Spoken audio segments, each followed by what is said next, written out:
abre caminhos. Quem vai passar é o sentinela de porta e portais. Abre caminhos. Quem vai passar é o sentinela de porta e portais. Portões, porteiras, portais, portos, portarias, portinholas, Portugal, poros, portantos, partos, perto ou longe, certo ou incerto, fechado ou aberto. Pela porra toda, por Deus, camará, abre caminhos. Quem vai passar é o sentinela de porta e portais. Laroie, abre caminhos. Quem vai passar é o sentinela de porta e portais. De porta e portais. De porta e portais. Onan, Bará, Eleguá, Exu, Exu. Abre caminhos.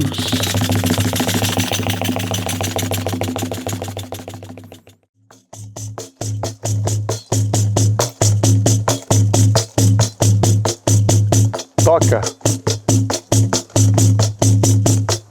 Não bata no instrumento.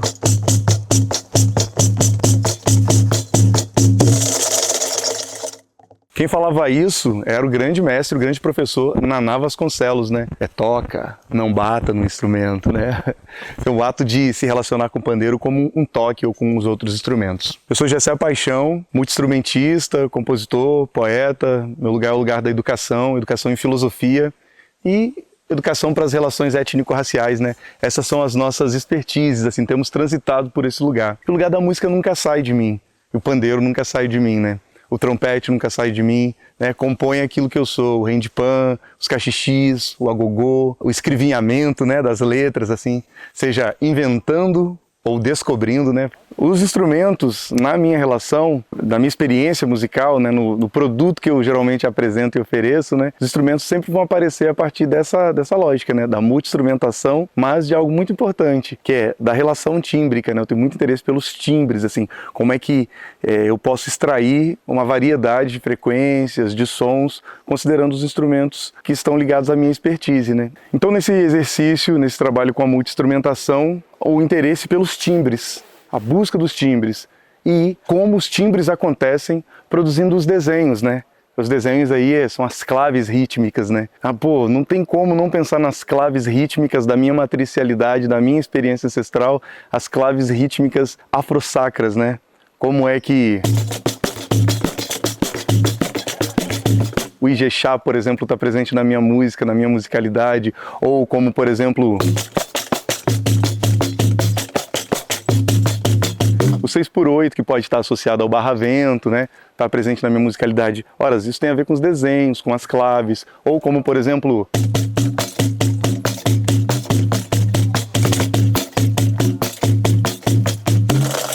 está presente na minha musicalidade, esse é o Opanigé. E aí eu fico sempre na procura, na busca por encontrar no pandeiro esse instrumento de ancestralidade do norte de África, instrumento presente também em sua origem no Oriente Médio, esse instrumento que chega a nós também pelos portugueses, né, já ali atravessados etnicamente pelos árabes, culturalmente pelos árabes, e como esse instrumento chega-nos e vai desembocar no choro, no samba, na capoeira e hoje na música, na world music, no funk, no jazz, no blues, no congo capixaba. O pandeiro é um instrumento que marca, por exemplo, o meu contato com o duo Ladeira Pernambuco e com outros projetos da cidade, né, em Vitória, no Espírito Santo. O pandeiro, para mim, ele soa como um instrumento que pode ocupar todos os espaços. A escola tradicional do pandeiro localiza o pandeiro no samba, no choro. E aí, a partir de várias figuras, mas cito um nome aqui do professor Marcos Suzano, o pandeiro ele começa a ocupar outros espaços. A partir de Jackson do Pandeiro, o pandeiro começa a ocupar outros espaços, transbordar. A partir de uma série de outras figuras, né? Nós poderíamos aqui nos perder citando esses nomes. O pandeiro ele vai ocupando outros espaços, ocupando outros gêneros, reproduzindo claves rítmicas que estavam associadas à bateria, ao rum, ao rumpi, ao lé. que são os tambores da nossa matricialidade, né? O pandeiro vai ocupando muitos lugares na feitura dos desenhos rítmicos. O pandeiro, por ser um instrumento compacto, né, e tá associado à música brasileira de cabo a rabo, ele vai podendo transitar por variados ritmos.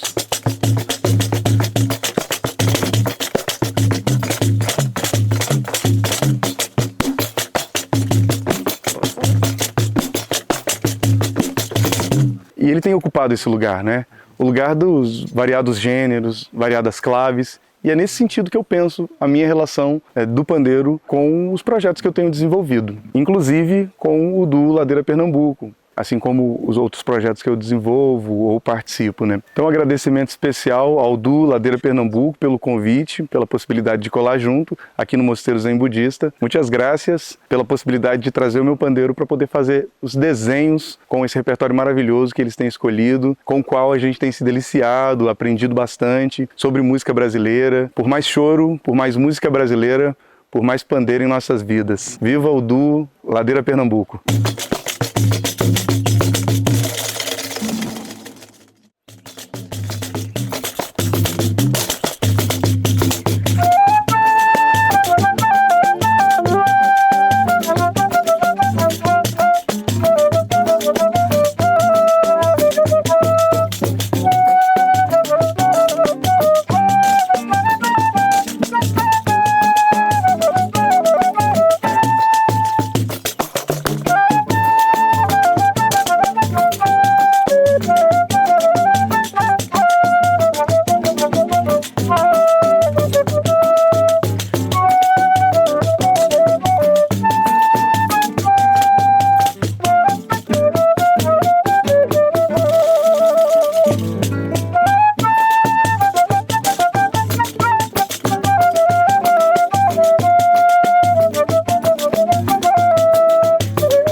Olá, eu sou o Matheus, integrante do Duo Ladeira Pernambuco. Vou fazer uma apresentação sobre o violão de 6 cordas na roda de choro. O registro mais antigo que eu encontrei sobre o choro, ele é de 1850. Esse registro eu encontrei num livro chamado 2 Anos de Brasil, de um artista francês que estava no Rio de Janeiro, pintando, né, conhecendo o Rio, passeando, tendo inspirações artísticas, né? E ele relatou no livro dele que numa tarde ele se debruçou sobre a janela do hotel do Rio de Janeiro, onde ele se hospedava, e ele ouviu um som de fundo, que uma flauta e um violão tentando harmonizar, tentando se encaixar, tentando se conectar, né? Se a gente considera isso como sendo um registro do que viria a se tornar depois, no século XX já, o choro, esse pode vir a ser o primeiro relato que a gente encontra da inserção do violão de 6 cordas no choro. Claro que não era esse violão com cordas, né, de nylon, era um outro violão, era uma outra estrutura, né? Provavelmente eram cordas de aço, né? E depois se consolidou para o violão de 6 cordas, as cordas de nylon, né? Posteriormente, já com o mestre Dino 7 cordas, vai se inserir o violão de 7 cordas, né? Que ele vai ter a inspiração por conta do... Ele conta isso num documentário, o Bombardino, né? Ele tocava numa banda e ele sentava perto do Bombardino e ele pegou aquelas dobras do Bombardino e transferiu para 7 cordas, né? Que é o nosso considerado... O Dino é considerado o pai do 7 cordas pra gente no choro, né? Com o passar dos anos, o violão de 6 cordas, ele foi deixando de ser usado, né? Já para cá, de 1960, 70 para cá, o violão de 6 cordas ele passou a não ser tão utilizado nas rodas de choro. E com isso, a formação dos chorões de 6 cordas também foi ficando escassa, né? E eu tenho uma paixão profunda por esse instrumento. Foi o meu primeiro instrumento, né? Quando eu soube da história do violão de 6 cordas, eu comecei todo um processo de estudar e procurar as referências dos violões de 6 cordas para a roda de choro, né? Na roda ele vai ter uma característica e uma função de acompanhador. Então o 7 cordas ele está fazendo as baixarias, né? E o violão de 6 cordas ele está fazendo já a harmonia, segurando o que a gente chama de as notas bases, né? Que é um...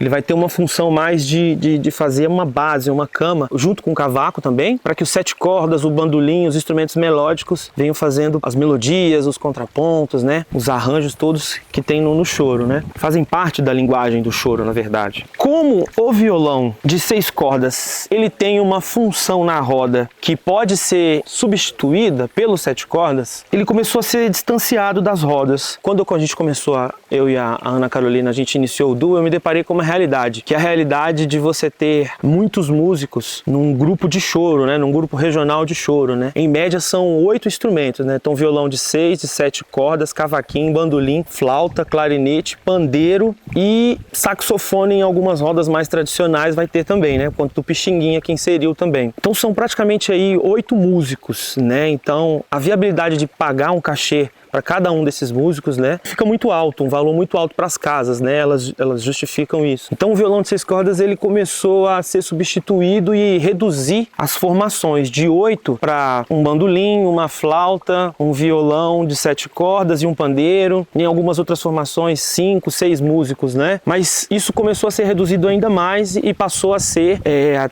eu já vi formações de 3 chorões tocando, né, bandolim, pandeiro e 7 cordas, né, e eles terem que criar toda uma linguagem para distribuir as funções dos outros instrumentos, né? A inviabilidade financeira para as casas começou a ser um questionamento, né? Para pagar todos esses músicos. Literalmente custou muito caro para o choro. Então o violão de 6 cordas ele foi sendo distanciado. Eu não costumo ver muito 6 cordas em roda. Normalmente eu vejo mais 7 cordas. E a intenção desse projeto nosso também é discutir a reinserção, pegar esses mestres, essas mestras de choro que já existem, criaram essas linguagens, criaram esses repertórios e reinserir o violão de 6 cordas na roda novamente, né? Como aconteceu com o cavaquinho também, que não tinha um lugar de solo, de destaque dentro dos grupos de choro e posteriormente ele foi inserido, né? Esse daqui é um violão de 6 cordas de nylon mesmo. Existem chorões mais tradicionais que vão usar 7 cordas de aço e outros que preferem de nylon, né? Nós vamos ter grandes mestres aí do choro na contemporaneidade, como Alessandro Penese, que é um chorão que já traz os 7 cordas de nylon. O Zé Barbeiro, que eu já vi ele tocando em rodas tanto com de nylon quanto com de aço, 7 cordas. E de 6 cordas, a referência que eu tenho também é o Alessandro Penese, né? Grande mestre que me inseriu também nessa linguagem do choro. Pandeiro, pandeirola, pandeireta, tambourine, pandeiro, pandeirola, pandeiro, adufe, mestre Marçal, Bira Presidente, Jackson do Pandeiro, da Baiana, Jorginho, João da Baiana, Jorginho, Marco Suzano, pandeiro brasileiro, adufe, pandeireta, pandeirola, tamborim,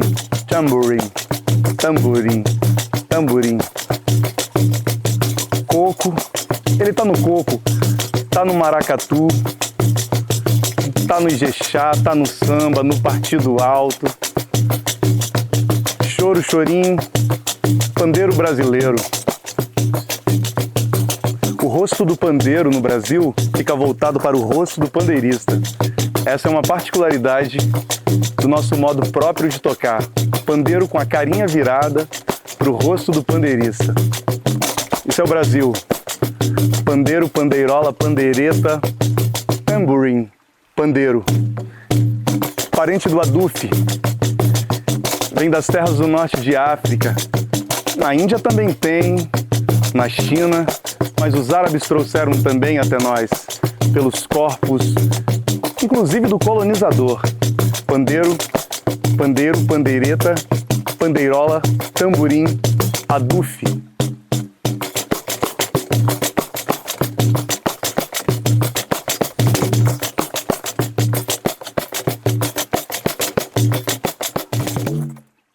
Oi, meu nome é Ana Carolina, eu sou a flautista do Duo Ladeira Pernambuco. A flauta é um instrumento tipicamente melódico dentro de uma roda de choro. E dentro da roda de choro, é exatamente aquela parte que normalmente se canta, é tocado pelos instrumentos que são melódicos, eles tocam a melodia do instrumento, né? Mateus, aqui representando, né, tocando um violão, ele toca a base. Então eu toco o que é a melodia. Normalmente, numa roda de choro, ela é composta por diversos instrumentos. Esses diversos instrumentos, dentre os melódicos, também existem diversos instrumentos que podem ser tocados. Em uma roda de choro existe uma tradição de um instrumento começar a tocar toda uma sequência e depois outro instrumento render ele. Quando a gente é um instrumento único, a gente toca e não existe esse revezamento, né? Que é tradicional das rodas de choro. Eu iniciei na flauta bem pequena, com 5, 6 anos de idade. Mas a minha graduação mesmo é em arquitetura. Fiz um mestrado em preservação do patrimônio cultural. Nesse sentido, eu consigo observar como que é completamente conciliável por nós tratarmos de patrimônio arquitetônico e também um patrimônio imaterial, e essas linguagens, elas dialogam em diversas formas, né? O espaço, ele abriga um patrimônio imaterial. O patrimônio imaterial precisa de uma materialidade de uma flauta,